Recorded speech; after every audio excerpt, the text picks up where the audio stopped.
Hey there, you phenomenal anomaly. Ever get that feeling of being utterly insignificant in the face of, well, everything? Oh, absolutely. All the time. Today, we're flipping that script. Forget feeling like a cosmic dust bunny. We're plunging into the hilariously improbable, the statistically absurd, the downright miraculous fact that you exist at all. Yeah, you're not just a speck. You're more like the winningest lottery ticket in a cosmic game where almost everyone else didn't even get a ticket. It's pretty wild. Totally wild. We've got some seriously mind-bending stuff to explore today. We do. We've been looking at things like NASA's epic hunt for, any tiny bit of life out there. Right, just a microbe would be huge news. Exactly. And then contrasting that with these other folks who've actually tried to calculate the odds of you specifically being here. And spoiler alert, it's bonkers. Like, truly, truly bonkers. Makes finding alien life look easy, almost. Uh-huh, right. So yeah, we've been geeking out over NASA science articles, seeing how they're meticulously searching trillions of galaxies looking for that one little sign. And then you see these other sources basically yelling that the chances of you right now listening to this so close to zero it's hard to even imagine. So our mission today, let's try and digest these insane numbers. Maybe walk away feeling a little, well, maybe like we just pulled off the greatest heist in history just by being born. I like that, a cosmic heist. So the big question we're kind of circling, with odds that's ridiculously stacked against us, can our existence actually be considered a miracle? Okay, let's unpack this cosmic joke. Okay, so to even begin to wrap our heads around this cosmic long shot, Yeah. we need to zoom out, way out, Mhm. to the sheer scale of the universe. Right, the big picture. Yeah. NASA's life in the universe stuff paints this incredible picture. We're talking trillions of galaxies, Trillions, with a T. each one swarming with billions of stars, and get this, potentially trillions of planets orbiting those stars. It's a truly mind-boggling amount of stuff, space, everything. It's almost impossible to visualize, really. Billions upon billions of chances for life, you'd think. You would think. And yet, as far as we know, here we are. And, well, the rest seems pretty quiet. That scarcity, that cosmic silence, despite the sheer volume, that's a key point, isn't it? It really is. It's like trying to find one specific grain of sand on every single beach on Earth, but scaled up infinitely. And NASA is diligently scanning for planets in the habitable zone, that Goldilocks sweet spot. Not too hot, not too cold. Exactly. Where liquid water could exist. That just right distance is like step one in their search for life as we understand it. Makes sense. Gotta have water. But even if a planet happens to be in that prime real estate, the chances of life actually sparking into existence are thought to be pretty slim. Right, it's not automatic. Not at all. Remember the Drake equation? It's sort of an early attempt to estimate this, more of a thought experiment, really? Yeah, I remember that. Lots of variables. Tons of variables, like star formation rates, planets per star, fraction of planets that are habitable, fraction where life arises, fraction with intelligence. The problem is, as NASA points out, we're still wildly guessing at most of these factors. It's like trying to build, I don't know, a spaceship with instructions where half the parts are just labeled thingamajig. Pretty much. And even with all that uncertainty, the vibe you get from NASA is that finding any form of life out there, even a humble bacterium, is considered a real long shot. Seriously, even simple life. Yeah, some estimates suggest it could be as low as like 1 in a million habitable planets actually developing it. Wow. Okay. So vast universe, rare, cozy spots, and life itself is like hitting the jackpot. But wait, it gets even more improbable, doesn't it? Oh, precisely. Because even before we get to the messy business of life evolving, the very fabric of our universe seems to be incredibly delicately balanced, just to allow for stars and planets to even form in the first place. You mean like the laws of physics themselves? Exactly. Ah. Some of the sources we looked at, including that initial one raising the miracle question, talk about this fine-tuning of the universe's fundamental physical constants. Fine-tuning. What does that mean exactly? Think about things like the force of gravity or the strong nuclear force holding atoms together. Yeah. If these constants were even slightly different, just a tiny, tiny bit off. Then what? No stars. Potentially, yeah.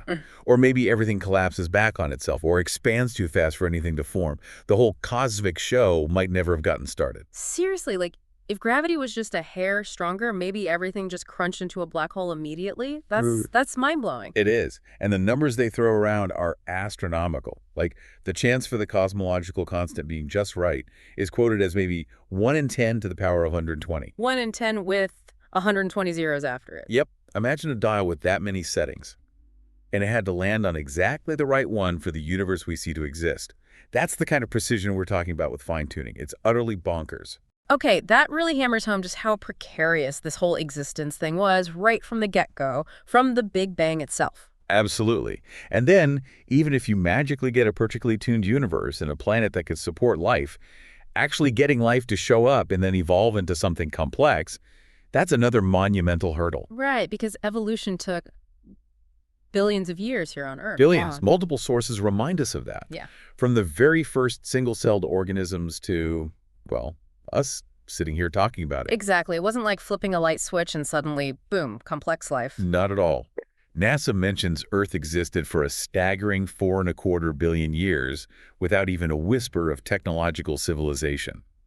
We humans are ridiculously recent arrivals, like the last few seconds on the cosmic clock. That's humbling. And the path evolution took wasn't inevitable either, was it? Far from it. It was incredibly random, full of forks in the road, dead ends, near misses. Think about all the extinction events.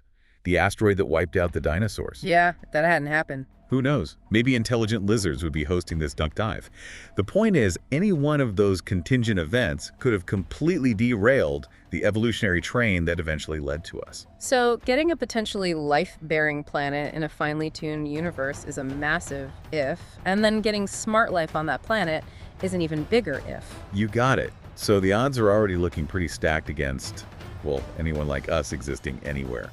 But hold on to your hats, because now we're going to zoom in and make it really personal. Oh, I'm buckling up, because now we're talking about the truly mind-melting level. The absolutely insane unlikelihood of you, the unique individual listening right now, with your specific genes, your memories, your questionable taste in music. Yep. The Science Alert and the Mortal Atheist articles really lay this out in a way that just makes your jaw drop. Okay, hit me with the number, the probability of my specific genetic makeup. Brace yourself. The estimate is something like 1 in 10 to the power of 2,685,000. Sorry, 1 in 10 to the power of Woo! 2.7 million, is that right? That's the number they give. A 1 followed by nearly 2.7 million zeros. 2.7 million zeros. I mean, my brain just kind of blue screen trying to picture that. It's impossible. It pretty much is. The Mortal Atheist article tries to give an analogy, and it's almost comical. Imagine having 2 million dice. Okay. And each die has a trillion sides. A trillion sides on each die. Okay. And you roll all 2 million of them, and they all have to land on one specific number that you chose beforehand. Right.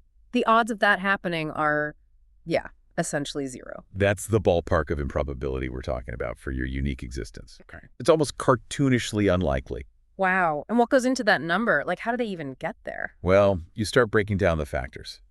Science Alert mentions the chance of your parents even meeting. That's roughly 1 in 20,000, apparently. Okay, still pretty long odds, but manageable compared to the big number. Right. But then you factor in the chance of the exact right sperm fertilizing the exact right egg that resulted in you, your specific DNA combination. And what are the odds of that? About 1 in 400 quadrillion. That's 400 followed by 15 zeros. 1 in 400 quadrillion. Oh. My head hurts now. And remember, this wasn't a one-time fluke, right? Mm-hmm. This chain of improbable events, the right people meeting, the right sperm hitting the right egg, had to happen successfully, unbroken, for every single one of your ancestors. All the way back for billions of years. All the way back to the very first reproducing organisms. Every single generation. It's like winning the Mega Millions lottery every single day for, say, the last billion years straight. The odds are just vanishingly small. Practically zero, like Science Alert says. Which makes the contrast with another statistic pretty stark. The one the Mortal Atheist highlights. What's that? The odds of you eventually dying. 1 in 1. Certainty. Absolute. Yeah. That's quite the juxtaposition. Near zero chance of being here, 100% chance of leaving. It really does shift your perspective, doesn't it? So this brings us right back to that question we started with. Does this level of pure, unadulterated improbability qualify our existence as a miracle? It certainly feels like it should. I mean, Science Alert just comes right out and calls your existence the textbook definition of a miracle, which is pretty bold language for a science site. It is bold. Yeah. But then you pause, like you said, and think, what does miracle even mean here? Are we talking divine intervention or just insanely lucky dice rolls? That initial source we mentioned got us thinking about this too. Right. So this is where we wade into the philosophical waters a bit. Exactly. And different traditions have thought about this. Eastern philosophies, especially Buddhism, really emphasize the incredibly rare opportunity of being born human. Oh, yeah. How so? There's this powerful image mentioned in a couple of the sources of a blind sea turtle. This turtle swims in a vast ocean and only surfaces for air once every 100 years. Okay, a blind turtle. Surfaces rarely. And somewhere in that same vast ocean, there's a single wooden yoke, like an ox yoke, just floating around randomly. The odds of being born human are compared to the odds of that blind turtle, surfacing after a century, happening to poke its head through that single floating yoke. Wow. That's incredibly vivid. And incredibly unlikely. That really paints a picture of preciousness, doesn't it? It absolutely does. It frames this life as this unbelievably rare, precious chance. Okay, what about Western philosophy? Existentialism, maybe? Yeah, existentialists definitely grappled with the strangeness of existence. Heidegger talked about thrownness, this idea that we're essentially just chucked into existence without asking for it, without any say. We found that touched on in one of the articles. Just plopped here. Deal with it. Kind of. And thinkers like Camus and Sartre, they might not have used the word miracle, but they definitely explored the sheer absurdity and also the wonder of being conscious in this huge, seemingly indifferent universe. The very fact that we can even think about how improbable we are is pretty mind-bending in itself. It really is, like the universe suddenly developing little pockets that can look back at itself and go, whoa. Exactly. Then you have something like the anthropic principle, which you could almost call the cosmic party pooper at our miracle celebration. Ah, how so? It basically argues, well, of course the universe looks like it's fine-tuned for life. If it wasn't, we wouldn't be here to observe it and comment on how fine-tuned it is. Ah, the observer selection effect. Okay, so it makes the fine-tuning seem less surprising after the fact. Precisely. It doesn't negate the initial improbability, but it reframes why we perceive it the way we do. Gotcha. Any other takes? Well, there's the multiverse hypothesis, which pops up in a couple of the readings. The idea there is maybe there isn't just one universe. Maybe there's an infinite number, or at least a huge number of them. The multiverse. Okay. And if there are countless universes, each with slightly different laws or constants, then maybe it's not surprising that one of them, purely by chance, happened to have the right conditions for us. In an infinite set, even the wildly improbable becomes, well, probable somewhere. So that kind of dilutes the miracle feeling again on that grand scale. It can, yeah. So scientifically speaking, while everyone agrees the probability is staggeringly low, scientists usually avoid the word miracle. It implies something supernatural, outside the laws they study. So they'd prefer something like Extraordinarily improbable event.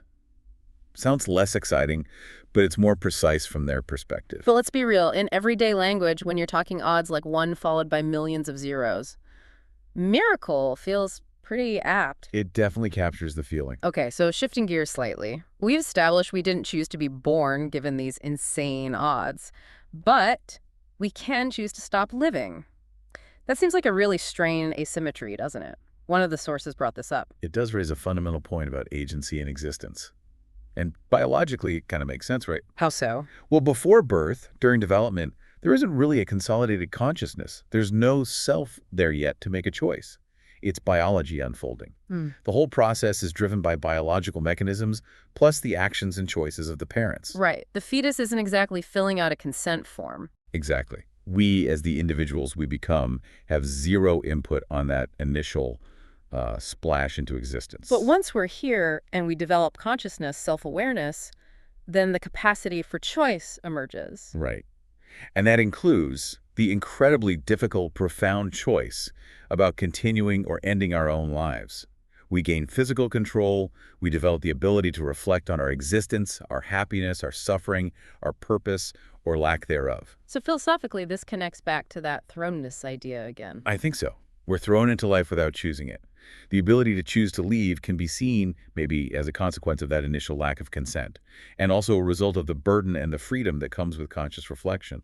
We can think about our own mortality in a way we couldn't before birth. It's almost like we're handed this unbelievably improbable, precious gift, but it comes with this really heavy instruction manual about potentially returning it. That's one way to put it. Yeah, it's a complex weight that comes with being self-aware. And obviously, ethical and cultural views on this vary hugely. Hugely. But the underlying capacity for that choice seems tied to our developed autonomy, our sense of self. Okay, so let's swing back one more time to this whole mind-boggling improbability. There was one article, "The odds of your unlikely existence were not infinitely small," that brought in Bayes' theorem. Ah, yes, Bayes. Always popping up. Okay, lay it on me. Bayes' theorem and cosmic improbability. Keep it breezy, though. Huh. Okay, basically, Bayes' theorem is about updating probabilities based on new evidence. But the key insight the article pulls from it is this. Even the most ridiculously improbable event in that long chain leading to you, it must have had a finite, non-zero probability. It couldn't have been infinitely small. Wait, why not, if it feels infinitely unlikely? Because if any single step in that chain, from the Big Bang having the right properties to your great-great-great whatever grandparents meeting, right down to that specific sperm and egg, if any step had an absolutely zero chance of happening. Then it couldn't have happened. Exactly. And if it couldn't have happened, then you couldn't exist. Your existence right now is proof that none of the steps along the way had a probability of precisely zero. I think I get it. So even rolling, say, 5 sixes in a row on dice is incredibly unlikely, but the probability isn't zero. It can happen. The article used that example, right? It did. It's like saying, as utterly improbable as it all feels, the cosmic dice did roll in the exact sequence needed to produce you. Each roll was unlikely, but possible. Okay, so even the creation of the universe itself, however unlikely its specific form seems, couldn't have had an infinitely small chance of happening the way it did. Because it did happen. Precisely. As mind-bendingly unlikely as it all feels, every single step along that path, from the very beginning up to this very moment, must have had at least a tiny, tiny sliver of possibility. Non-zero. Okay, my brain officially feels like it's done somersaults through space-time, but like in a good way. So let's try and recap this madness. Right, we stared into the cosmic abyss, right? Okay. Trillions of galaxies. Yep. Then we marveled at the universe being seemingly fine-tuned, with constants needing to be just right. In the ridiculously long, contingent journey of evolution, just to get complex life, let alone intelligent life. And then the kicker. The near zero, 1 in 10 to the many millionth power odds of your specific, unique genetic code existing. You. Yeah. And we touched on how different philosophies see this, the preciousness in Buddhism, the absurdity in existentialism, the maybe not so special case in a multiverse. And we wrestled with that weirdness of being thrown into existence without a choice, but gaining the choice to leave later on. And finally, how even the craziest long shots had to have some chance, however small, for us to actually be here talking about it. Right. So coming back to you, the listener, you might have tuned in today feeling like just another face in the crowd, maybe a tiny speck in the grand scheme of things. Yeah, easy to feel that way sometimes. But hopefully after all this, you're maybe realizing that your very existence is an event of such breathtaking improbability. It actually kind of highlights how extraordinarily rare and significant you are. Absolutely. You are, in a very real statistical sense, an anomaly of cosmic proportions. A walking, talking, thinking defiance of odds that are barely comprehensible. Lucky stardust, indeed. Totally. So here's one last cosmic curveball to chew on as we wrap up. If your existence is this statistically absurd, this almost impossible outcome, how does that shift your perspective on your life, on the choices you make? Does it spark maybe a deeper sense of gratitude for this wild, improbable chance you got? Or maybe a different sense of purpose, knowing you're this winning lottery ticket in the universe's biggest game? Does it change how you engage with the world, knowing you're this lucky stardust that somehow woke up? Something to ponder, definitely. Ponder that almost impossible reality. And we'll catch you next time on The Deep Dive.